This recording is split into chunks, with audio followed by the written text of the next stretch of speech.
عزیز سامعین سامعات، السلام علیکم ورحمۃ اللہ وبرکاتہ۔ کہ زندگی ہے نام اس کا، کسی پہ خوشیوں کو وار دینا، کسی کے اجڑے چمن کو اپنے گلوں سے بھر کے سنوار دینا۔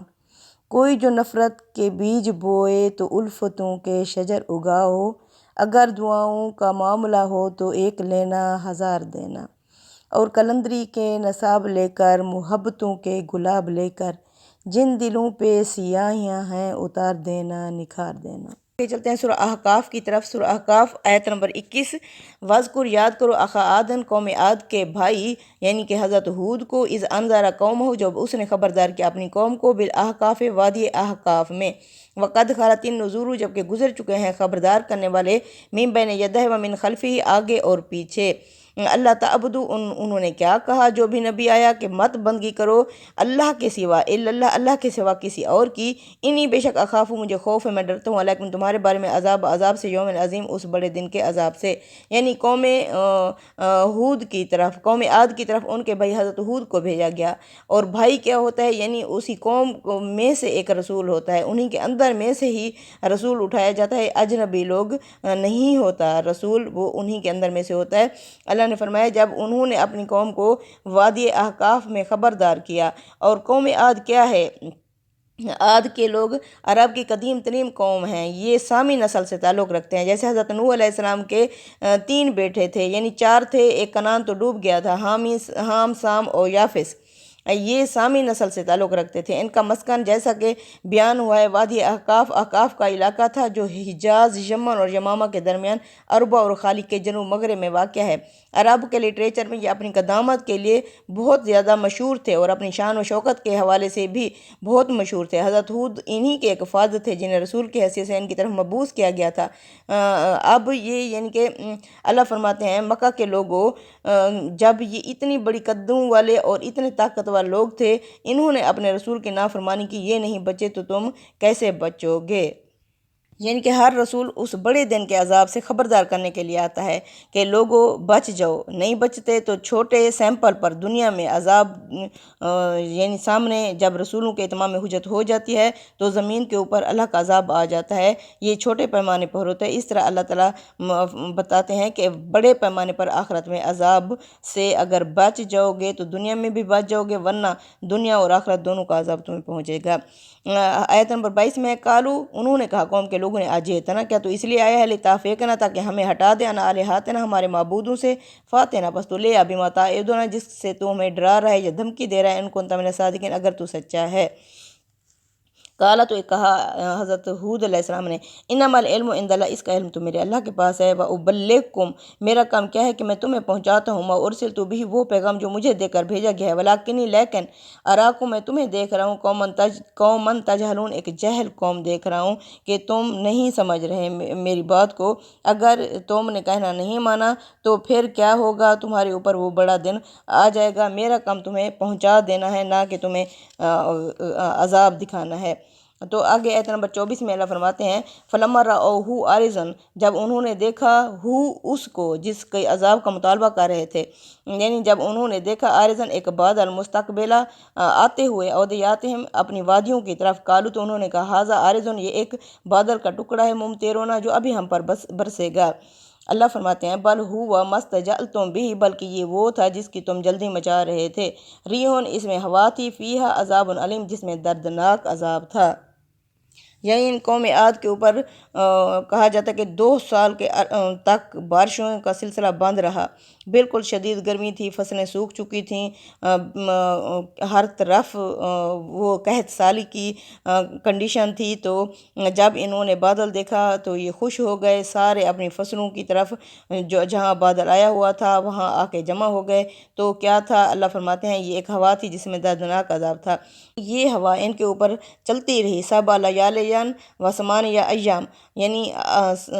7 دن اور 8 راتیں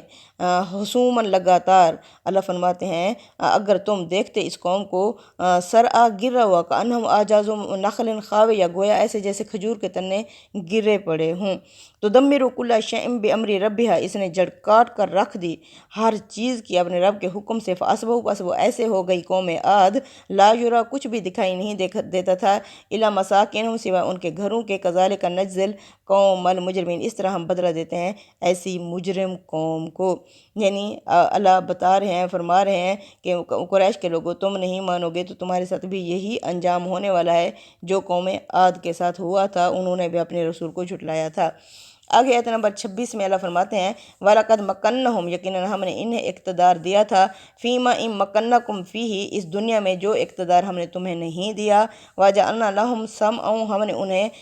قوت سماعت یعنی سننے کی طاقت دی تھی، وَأَبْصَارًا، قوت بصارت یعنی دیکھنے کی طاقت دی تھی، وَأَفْئِدَةً، اور دل و دماغ عطا کیا تھا، فما اغنی عنہم سمعہم، نہیں کام آئے ان کی قوت سماعت، ولا ابصارہم، نہ ہی قوت بصارت، ولا افئداتہم، نہ ان کے دل و دماغ، من شیء، کچھ بھی، اذ کانوا یجحدون، اس وقت جب یہ جھگڑ رہے تھے اللہ کی آیت کے بارے میں، بآیات اللہ، اللہ کی آیت کے بارے میں، وحاق بہم ما کانوا بہ یستہزئون، گھیر لیا انہیں اس چیز نے جس چیز کا یہ مذاق اڑایا کرتے تھے۔ یعنی کہ اللہ فرماتے ہیں میں نے انہیں سننے، دیکھنے، سمجھنے کی طاقت عطا کی تھی، لیکن انہوں نے کیا کیا، اپنے دل، دماغ، آنکھیں بند کر دیں اور اللہ کی آیات کو سمجھنے کے بجائے ان کا انکار کرتے رہے۔ یعنی وہ تمام صلاحیتیں بخشیں جو انسان کا اصلی شرف ہے اور حقائق تک پہنچنے اور ان سے صحیح نتائج اخذ کرنے کے لیے اللہ تعالیٰ نے عطا فرمائے ہیں، تو یہ انہوں نے بند کر رکھی تھی، تو اللہ نے بھی ان سے وہ نعمتیں چھین لیں۔ اللہ فرماتے ہیں آیت نمبر 27 میں وَلَقَدْ أَهْلَكْنَا مَا حَوْلَكُمْ، یقیناً ہم نے ہلاک کر دیا قریش کے لوگوں تمہاری ارد گرد کی، من القریٰ، بستیوں کو، وَصْرَفْنَا، اور ہم نے پھیر پھیر کے تمہارے سامنے بیان کر دیں آیات، اپنی آیات، لعلہم یرجعون، شاید کہ یہ پلٹ آئیں، لوٹ آئیں۔ فلولا ناصرہم الذین، پھر کیوں نہیں اس قوم عاد کی مدد کی تھی ان لوگوں نے، نتخذوا، جن کو انہوں نے بنا لیا تھا، من دون اللہ، اللہ کو کے سوا، قرباناً آلہہ، اپنے اللہ سے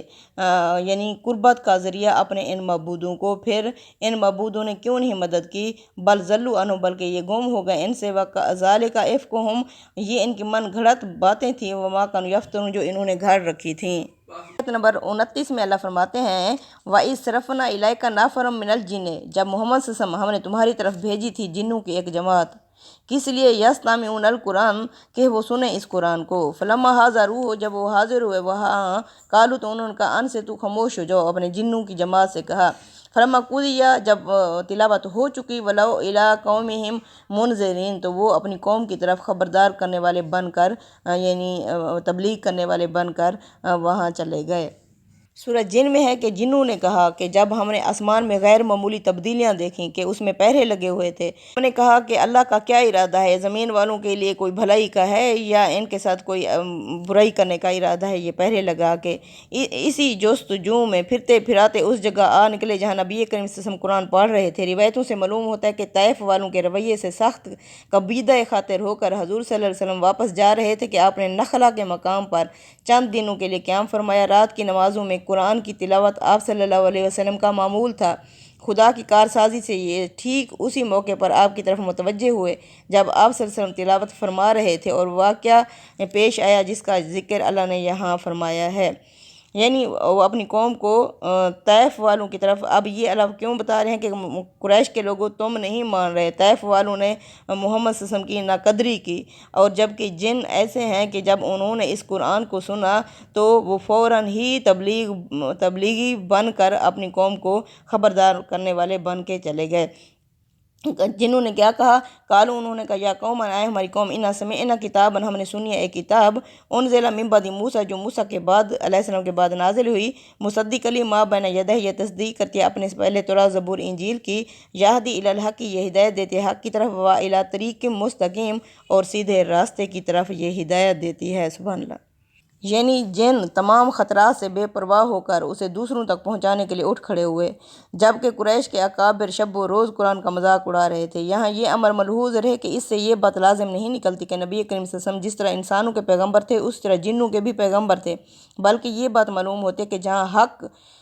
جس صورت میں بھی سامنے آ جائے، دنیا کی ہر ذی شعور مخلوق اسے ماننے کی مکلف ہے۔ چنانچہ جنوں کی کسی کے پیغمبر کی دعوت اگر ہم تک پہنچ جاتی تو ہم بھی اسے ایمان لانے کے مکلف ہوتے، جس طرح جنوں نے رسول اللہ صلی اللہ علیہ وسلم کی دعوت پر اپنے ایمان کا اظہار کیا۔ نبی کریم صلی اللہ علیہ وسلم سے پہلے کے پیغمبروں پر ہمارے ایمان کی نوعیت بھی ایسی ہی ہے۔ ہم ان کی شریعت کے تو پابند نہیں ہیں، لیکن انہیں ماننا ہمارے لیے بھی اسی طرح ضروری ہے جس طرح ان کی قوم کے لیے ضروری ہے۔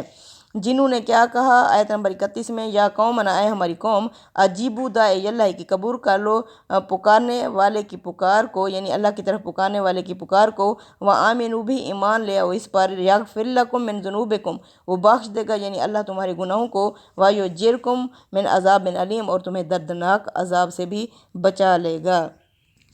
یعنی کہ مثال کے طور پر وہ گناہ جو حقوق العباد سے متعلق نہ ہوں ان کی تلافی بھی ضروری ہو جائے۔ استاذ امام اس موقع پر لکھتے ہیں، اگر ان کی تلافی نہیں کی گئی جو بندوں کے حقوق ہم نے مارے ہیں یا تلافی کا موقع ہاتھ سے نکل چکا تو اللہ تعالیٰ کے عدل کا تقاضا یہی ہے کہ یہ معاملہ فریقین کی موجودگی میں آخرت کی عدالت میں پیش ہوگا۔ وہاں کیا فیصلہ ہوگا یہ اللہ تعالیٰ ہی جانتا ہے، لیکن اتنی بات واضح ہے کہ تلافی کا موقع ہوتے ہوئے اگر تلافی نہیں کی گئی تو یہ چیز ایمان کے تقاضے کے خلاف ہے، اور اگر تلافی کا موقع ہاتھ سے نکل چکا تو امید ہے کہ آدمی کا سچا احساس، سچی توبہ، سچی ندامت اور اس کی وہ نیکیاں اللہ تعالیٰ کے ہاں اس کے لیے سفارشیں بنیں گی جو اپنے جرائم کی تلافی کے لیے اپنی بعد کی زندگی میں مرتے دم تک وہ کرے گا۔ اب آگے ہے، یعنی کہ آخرت کے دردناک عذاب سے بھی اس طرح تم بچ جاؤ گے۔ آگے آیت نمبر 32 میں ہے، وَمَن لَّا يُجِبْ دَاعِيَ اللَّهِ جو قبول نہیں کرے گا اللہ کی طرف پکارنے والے کی پکار کو، فَلَيْسَ بِمُعْجِزٍ فِي الْأَرْضِ بس وہ اللہ کو عاجز یعنی روک نہیں سکتا نہ زمین میں، وَلَيْسَ لَهُ مِن دُونِهِ أَوْلِيَاء نہ ہی اللہ کے سوا اس کا کوئی سرپرست ہوگا، أُولَٰئِكَ فِي ضَلَالٍ مُّبِينٍ ایسے لوگ کھلم کھلا گمراہ ہیں۔ اولم یرو کیا یہ نہیں دیکھتے ان اللہ الذی خلق السماوات والارض اللہ تو وہ ذات ہے جس نے پیدا کیا آسمانوں اور زمینوں کو، ولم یعی بخلقہن وہ نہیں تھکا انہیں پیدا کر کے، بقادر وہ قادر ہے اس بات پر، ان یحیی الموتى کہ وہ مردوں کو پھر سے زندہ کرے، بلا کیوں نہیں، انہ علی کل شیء قدیر بے شک وہ ہر چیز پر قدرت رکھتا ہے، بے شک۔ آگے آیت نمبر 34 میں اللہ فرماتے ہیں، وَيَوْمَ يُعْرَضُ الَّذِينَ كَفَرُوا جس دن پیش کیے جائیں گے وہ لوگ جو کافر ہیں، عَلَى النَّارِ آگ کے سامنے، أَلَيْسَ هَذَا بِالْحَقِّ اس وقت اللہ فرمائے گا کیا یہ سچ نہیں ہے، قالوا تو اس وقت کہیں گے جہنمی بلا ہاں، وَرَبِّنَا ہمارے رب کی قسم، قالا تو ارشاد ہوگا فذوقوا العذاب مبتلا رہو چکھتے رہو عذاب بما کنتم تکفرون اس بنا پر کیونکہ تم کفر کیا کرتے تھے، یعنی ابھی دنیا میں نہیں مان رہے لیکن جب اس میں پیش کیے جاؤ گے نا جہنم کے سامنے پھر تمہیں پتہ چلے گا، اس وقت تم کہو گے کہ اللہ یہ واقعی سچ ہے، رسول پیغمبر سچ کہتے تھے۔ اللہ فرماتے ہیں فاصبر محمد صلی اللہ علیہ وسلم آپ صبر کریں، کما صبر جس طرح صبر کیا اولو العزم من الرسل جس طرح صاحب عزم رسولوں نے صبر کیا آپ بھی ویسا ہی صبر کریں، ولا تستعجل لهم آپ ان کے لیے بد دعا کی جلدی نہ کریں، کأنہم یوم یرون گویا ایسے جیسے جس دن یہ دیکھیں گے اس قیامت کو، ما یوعدون جس کا ان سے وعدہ کیا جا رہا ہے یا انہیں دھمکی دی جا رہی ہے، لم یلبثوا تو یہ نہیں سوچیں گے کہ نہیں رہے تھے دنیا میں الا ساعات من النہار سوائے دن کی ایک گھڑی بلاغ جو ختم ہو گئی، فَهَلْ يُهْلَكُ تو کون ہلاک ہوگا، إِلَى الْقَوْمِ الْفَاسِقُونَ سوائے نافرمان قوم کے کیا کوئی اور بھی ہلاک ہوگا۔ یعنی اللہ فرماتے ہیں محمد صلی اللہ علیہ وسلم آپ صبر کریں، آپ سے پہلے جو رسول تھے صاحب عزم رسول عظمت والے رسول پیغمبروں نے بھی ایسے ہی صبر کیا تھا، ان کی قوموں نے بھی ان کو بستر نہیں بچھا دیے تھے پھولوں کے، ان کے لیے بھی ایسی ہی مشکلات تھیں، آپ صبر کریں، آپ ان کے لیے جلدی نہ کریں، جس دن یہ قیامت کو دیکھیں گے تو سوچیں گے نہیں رہے تھے دنیا میں۔ اس کی مثال ایسے ہے جیسے ہم پوری رات سوتے ہیں اور اس کے کچھ سیکنڈ میں خواب دیکھتے ہیں، جس طرح دنیا وہ رات کے خواب کا ہمیں پتہ نہیں چلتا کہ کون سی گھڑی تھی اور کس لمحے اور کتنی دیر آیا، ایسے ہی دنیا کی زندگی جو ہے ایک خواب کی طرح ہمیں نظر آئے گی، کیونکہ ہم کمرہ امتحان میں ہیں، امتحان ایسے ہے کمرہ امتحان میں 3 گھنٹے وہ یاد بھی نہیں ہوتے کہ وہ ہم نے یعنی جو دیے تھے، ایسے ہی یہ اللہ تعالیٰ ہمیں کمرہ امتحان میں رکھا ہوا ہے، جب ہم اٹھیں گے تو ہمیں یاد ہی نہیں ہوگا، جس طرح ہمیں پیچھے بچپن لڑکپن کچھ یاد نہیں ہے۔ اب اسی طرح ہمیں آخرت میں کچھ یاد نہیں ہوگا۔ اللہ فرمائیں گے وہ گھڑی جو ختم ہو گئی تو یہ جان لو کہ وہاں صرف نافرمان ہی ہلاک ہوں گے، یعنی جس عذاب کے لیے جلدی مچائے ہوئے ہیں اگر وہ آیا تو کوئی اور نہیں، صرف وہی لوگ ہلاک ہوں گے جو خدا کے مقابلے میں اس طرح سرکش ہو کر کھڑے ہو گئے ہیں۔ صدق اللہ العظیم۔ تقبل منا انک انت السمیع العلیم وتب علینا انک انت التواب الرحیم۔